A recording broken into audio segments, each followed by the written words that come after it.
the psychological friction involved in calling a pastor. You have to admit out loud that you're struggling. You have to be vulnerable. You have to coordinate schedules, to sit in a room and to be with another person, and allow yourself to be seen in a real moment of weakness. AI requires none of that.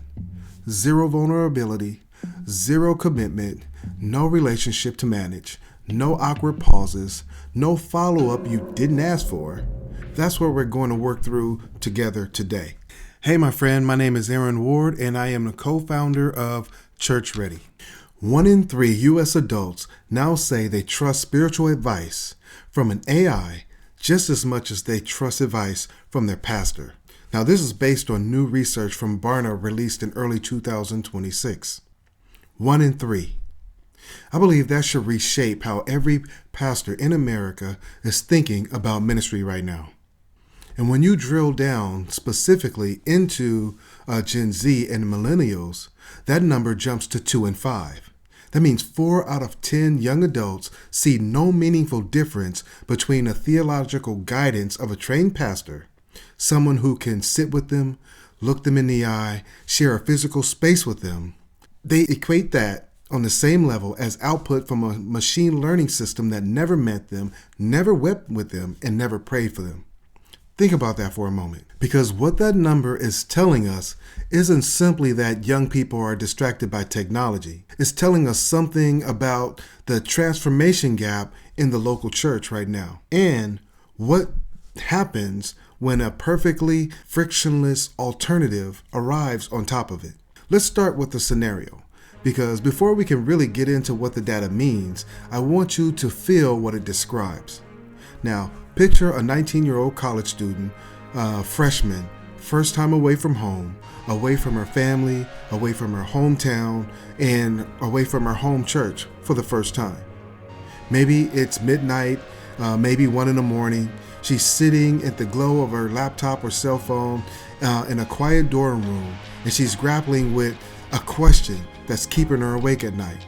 Maybe she's trying to reconcile the theology she grew up with against the complex argument she encountered in one of her classes earlier in the day.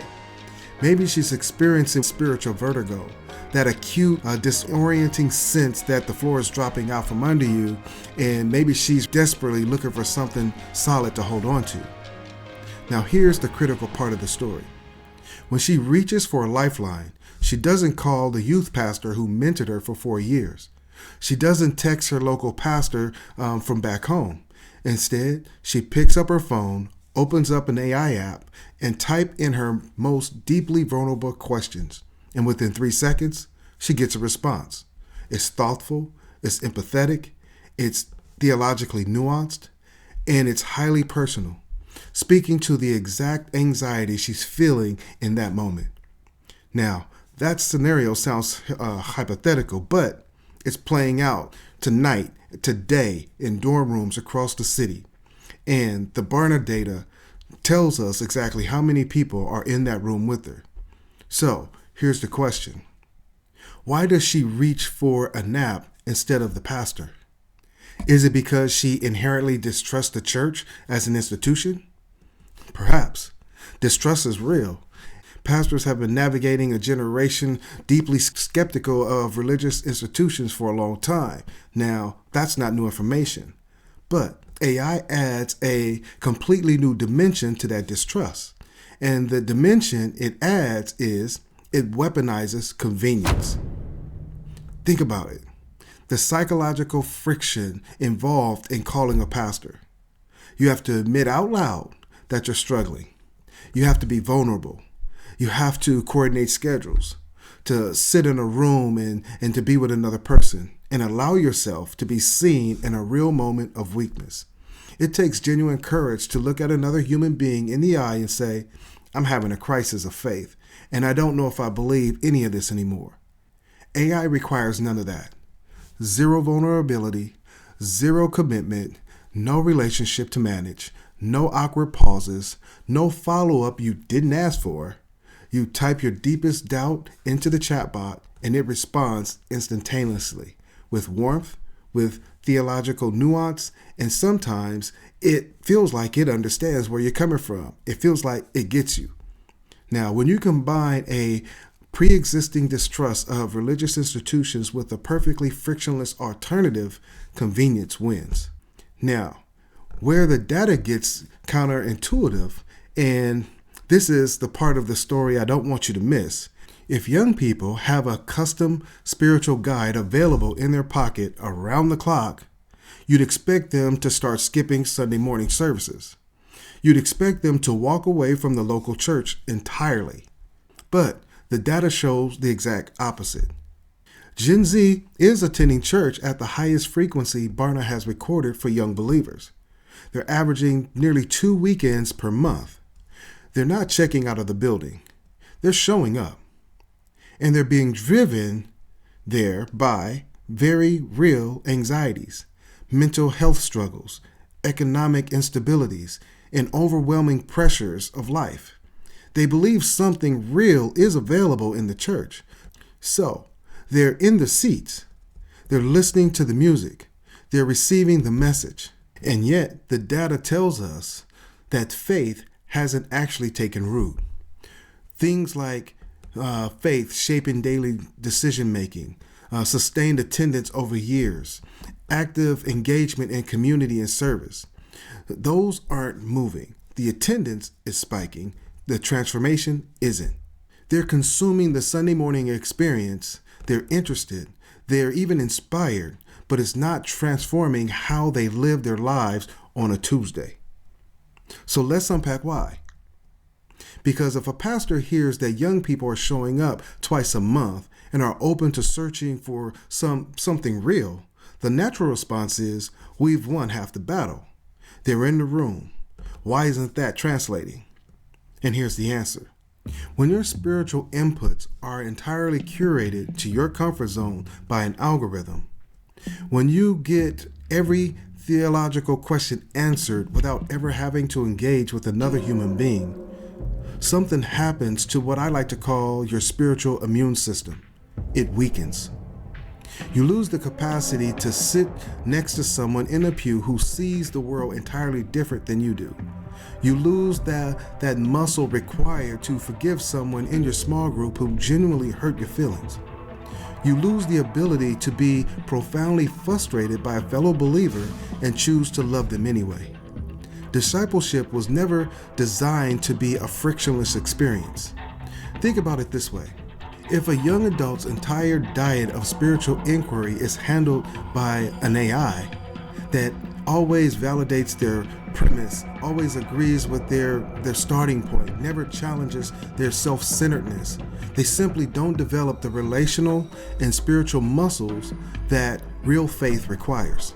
AI offers a highly personalized version of spiritual consumption without the discomfort of being truly known. Discipleship, on the other hand, involves a community that expects something from you. It involves people who hold you accountable. It involves the full, beautiful, inconvenient weight of being in relationship with another broken human being. When you substitute that messiness, essential community for a frictionless algorithm, you get curiosity and church attendance without transformation.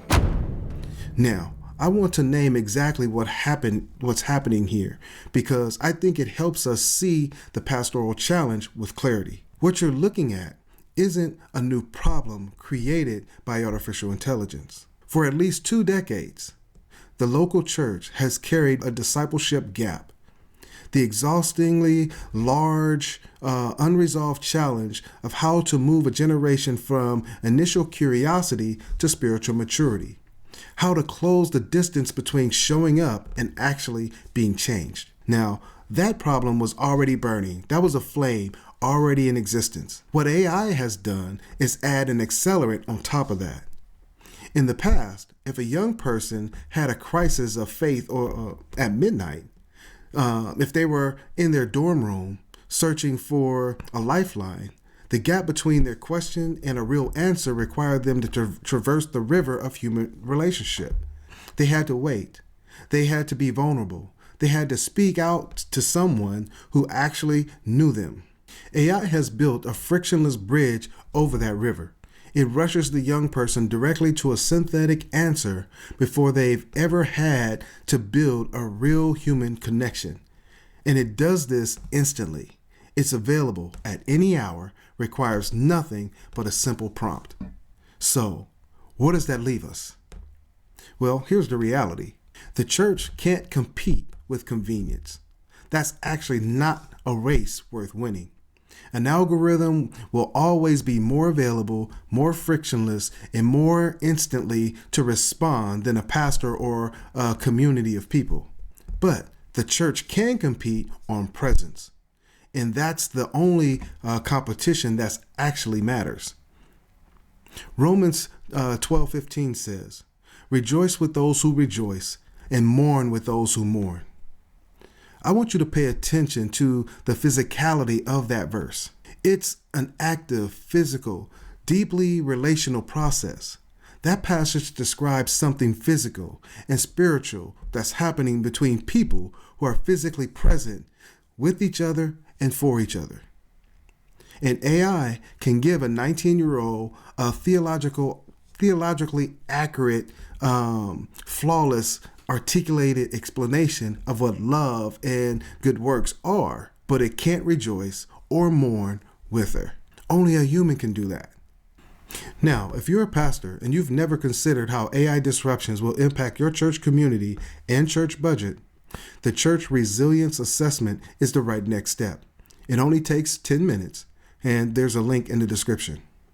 Now, what AI offers is competence, the ability to aggregate data, synthesize theology, and output an answer, and it will continue to get better at that. What the church offers is incarnation, presence, the willingness to physically sit with someone in their pain, to share their space, to look them in the eye, to be present in a way that requires a physical body in a specific room. When a pastor sits in a hospital waiting room with a grieving family or walks with a young person through a devastating crisis of faith over a cup of coffee, they're bringing that physical presence of Christ to that moment. The shared silence, the empathy that doesn't need words, the weight of just being known by someone who has chosen just to show up for them. That's incarnation. And no AI chatbot in the world can replicate that. So the problem is clear, but the question is, what do we do about it? I want to offer you 3 places to start. First, look at your discipleship process honestly and ask, what is it actually producing? Are you producing informed attenders, people who know all the right answers, consume the sermon content, and then go home to live largely isolated lives? Or are people being actively disciplined through genuine community? The question isn't whether your teaching is theologically sound. The question is whether it's producing the kind of transformation that looks different from what an algorithm can offer. Second, look at your small groups. Are they producing mutual care and genuine accountability? Are people in your small groups actually bearing each other's burdens, or are they sitting in a circle exchanging observations about a Bible passage? Because here's the hard truth. If your small group experience is primarily an informational exchange, an AI can facilitate that exchange faster and better than a small group can. The spiritual maturity happens in the friction. It happens in the accountability. It happens when people are actually known. This is all possible when small groups move beyond surface level study into genuine burden bearing. It means establishing intentional mentoring relationships that pair experienced, spiritually mature believers with spiritually curious young adults who are there showing up. It means creating space where it's generally safe to be completely known, flaws and all. Third, let your teaching from the pulpit engage the questions a post-AI world is generating. We can't preach as if the technological landscape hasn't fundamentally reshaped how our congregations think about reality, identity, work, and relationships. The pulpit has a role to play in this. What does it actually mean to be a human when machines can write poetry and answer theological questions? What's the theological value of human limitations? What's the divine purpose of friction and insufficiency in our relationships? Here's what I want to leave you with. The 19-year-old typing her questions into an app at midnight is the same person who will either find a church that can hold her, a community that can bear the weight of her questions and her anxieties and her doubts, or she will decide she already has everything she needs in an AI app on her phone. That's really what's at stake here. The solution to the AI disruption for the future church is actually a return to the deepest, most authentic, burden-bearing roots of the early church. Presence over convenience, transformation over information, belonging over consumption. That's the work, and it's the work worth doing. The church's mission doesn't change because of AI, but the infrastructure that sustains that mission may need to. If you have never considered how AI disruptions will impact your congregation and church budget, the Church Resilience Assessment is the right next step. It only takes 10 minutes. There is a link in the description.